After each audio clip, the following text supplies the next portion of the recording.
Assalamualaikum warahmatullahi wabarakatuh. Saya Andika Fikri, nomor stambuk 2018-30-164. Saya akan memaparkan materi tentang pengendalian dan sistem informasi akuntansi. Langsung saja, mengapa ancaman terhadap sistem informasi akuntansi meningkat? 1. Beberapa kegagalan utama dalam mengendalikan keamanan dan integritas sistem komputer yaitu: A. Informasi tersedia untuk sejumlah pekerja yang tidak pernah ada. B. Informasi pada jaringan komputer distribusi sulit dikendalikan. Bagian C. Pelanggan serta pemasok memiliki akses ke sistem data satu sama lain. Bagian kedua, alasan organisasi belum melindungi data dengan baik yaitu: A. Beberapa perusahaan memandang kehilangan atas informasi penting sebagai sebuah ancaman yang tidak mungkin terjadi. B. Inflasi pengendalian atas pemindahan dari sistem komputer tersentralisasi ke sistem berbasis internet tidak sepenuhnya dipahami.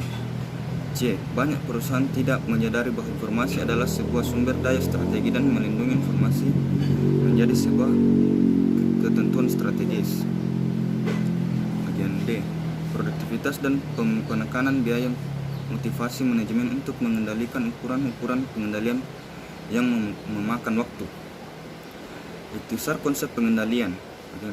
Pertama, pengendalian internal atau internal control, proses dan prosedur yang dijalankan untuk menyediakan jaminan memandai bahwa tujuan pengendalian dipenuhi.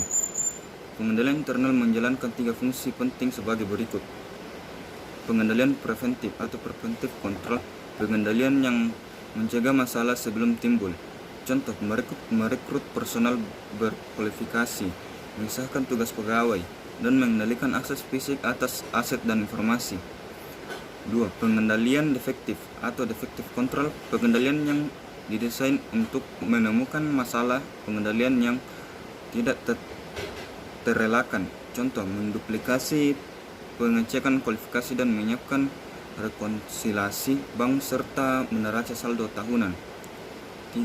Pengendalian korektif, corrective control, pengendalian yang mengidentifikasi dan memperbaiki masalah serta memperbaiki dan memulihkan dari kesalahan yang dihasilkan. Contoh, menjaga salinan backup pada file, perbaikan kesalahan entry data, dan pengumpulan ulang transaksi-transaksi untuk pemrosesan selanjutnya. Pengendalian internal sering kali dipisahkan dalam 2 kategori, yaitu pengendalian umum atau general control, pengendalian yang didesain untuk memastikan sistem informasi organisasi serta pengendalian lingkungan stabil dan dikelola dengan baik. Contoh, keamanan infrastruktur dan pengendalian pembelian perangkat lunak, pengembangan dan pemeliharaan. 2. Pengendalian aplikasi atau application control, pengendalian yang mencegah, mendeteksi dan mengoreksi kesalahan transaksi dan penipuan dalam program aplikasi. Contoh, ketepatan, kelengkapan, validitas, serta otoritas data yang didapat, dimasukkan, diproses, disimpan, ditransmisikan ke sistem lain, dan dilaporkan. Robert Simmons, seorang profesor bisnis Harvard, menganut 4 kaitan pengendalian untuk membantu manajemen menyelesaikan konflik di antara kreativitas dan pengendalian. Pertama, sistem kepercayaan atau belief system. Sistem yang menjelaskan cara sebuah perusahaan menciptakan nilai, membantu pegawai memahami visi perusahaan, mengomunikasikan nilai-nilai dasar perusahaan, dan menginspirasi pegawai untuk bekerja berdasarkan nilai-nilai tersebut. Sistem batas atau boundary system, sistem yang membantu pegawai bertindak secara etis dan membangun batas pada perilaku pegawaian.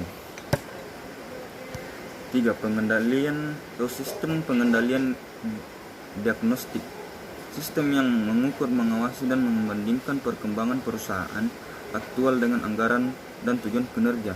4. Sistem pengendalian interaktif, sistem yang membantu manajer untuk memfokuskan perhatian bawahan pada isu-isu strategis utama dan lebih terlibat dalam keputusan mereka.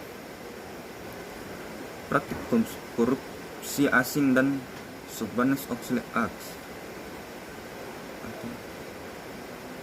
Foreign Corrupt Practice Act, yang disebut atau disingkat dengan FCAPA. Undang-undang yang dikeluarkan untuk mencegah perusahaan menyuap pejabat asing agar mendapatkan bisnis juga mengharuskan semua perusahaan memiliki publik untuk memelihara sebuah sistem pengendalian akuntansi internal. 2. Subban Outley Act atau SOX, undang-undang yang dimaksudkan untuk mencegah kejahatan laporan keuangan, membuat laporan keuangan lebih transparan, memberikan perlindungan pada investor, memperkuat pengendalian internal pada perusahaan publik, dan menghukum eksekutif yang melakukan kejahatan. Aspek terpenting SOX, Public Company Accounting Oversight Board atau PACOAOD.